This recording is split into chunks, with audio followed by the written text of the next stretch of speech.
Okay, it's getting closer and closer. Less than 2 weeks now until the NFL draft in Kansas City, and we should see several locals finding a home in the NFL when that time comes. And we continue to take a closer look, of course, at these players with this guy, Stevenson Sylvester, joining us once again to take a look. And this week we're taking a closer look at a wide receiver, this time in BYU's Puka Nacua.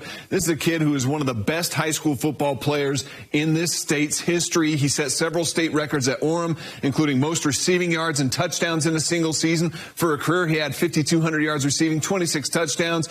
He took that talent to Washington for 2 years, transferred to BYU, and of course there he compiled more than 1,800 total yards and 16 total touchdowns in 2 seasons. Now, will that next step be the NFL? It probably will be, and for good reason. You know, at a wide receiver, he's got pretty decent size, 6'1", 206 with that size. His speed in the 40, maybe a little on the slower side for his position. He's a 4.55, but I think what really sets him apart when you're looking at the measurables here is that he does have size, and that's going to win him a lot of battles in receiving game. Yeah, which is awesome because of the way NFL offenses use themselves nowadays.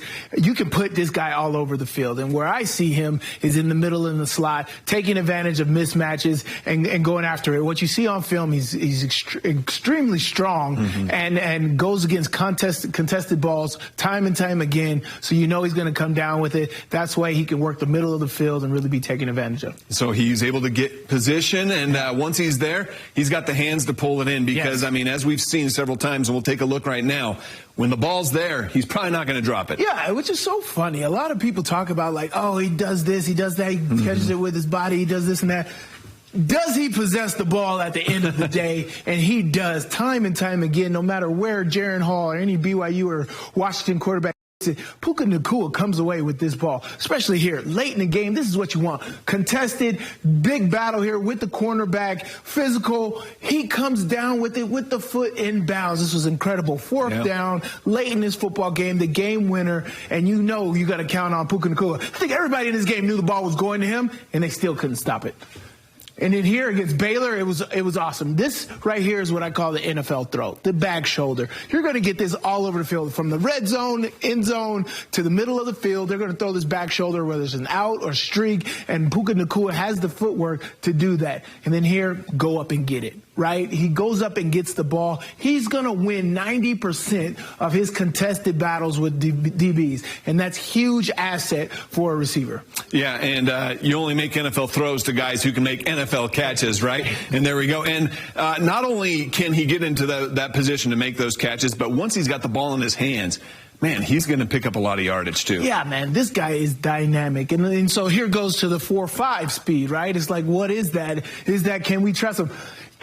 Time and time again, from high school when he was putting up all those numbers, to Washington, to BYU, this guy gets in the open field and he's just blazing by people who run 4.3s. He's getting away from them and he's getting in the end zone. I see this time and time again on film. You showed little 4-yard stop routes, little out routes or whatever. He's getting 10 to 15 yards on all those plays because he's such a bigger body and he likes that physicality. Puka Nacua is going to get that extra yardage that you want. And because he can do that, once the ball's in his hands, you can really put him all over the field offensively. That we saw BYU do that a lot. He's a very versatile wide receiver. Yeah, smart, versatile, all over the field. You can put him in the backfield. You can put him on the end of the line of scrimmage. You can put him out wide. You can put him everywhere. Puka Nacua does a lot of different things, from bubble screens to fly sweeps to everything. And then, of course, just get the ball in his hands, and you're going to get positive yards. And that's one of the amazing things that BYU utilized with Puka Nacua is just like, okay, Aaron Roderick said, I got to find ways to get the ball in this guy's hands. And that's how they do it.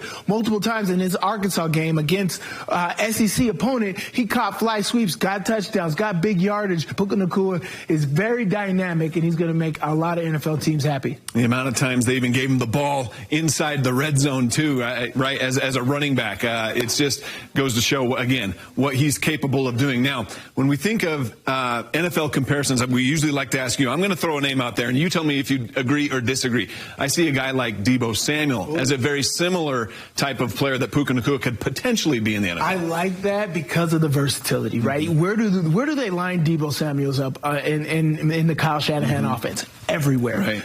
He goes from the backfield to the end of the line of scrimmage with the tight end to catching wildcats to doing everything, and that's exactly what you can do with Puka Nacua. So I like the Deebo Samuels comparison. Okay, so the BYU fans who are watching the draft, ultimately they want to know, when should we expect to hear Puka's name come off the board, Sly? Yeah, this is a very receiver-filled draft, and so I'm seeing Puka Nacua, and of course, there's a lot of hype that goes into where you're drafted and all of that, especially if teams can get you in the later rounds, they think they're saving. So if the hype is matching what's going on in the draft, I say Puka Nacua going later in the draft, a third-day guy, more fifth or sixth round, and he's very talented, so he can be all over the field. So any NFL team is going to love to have this guy on his team. Yep, but he'll get that opportunity. All right, Sly, one down, one more to go in this show. We'll be talking about a Utah offensive lineman coming up a bit later on.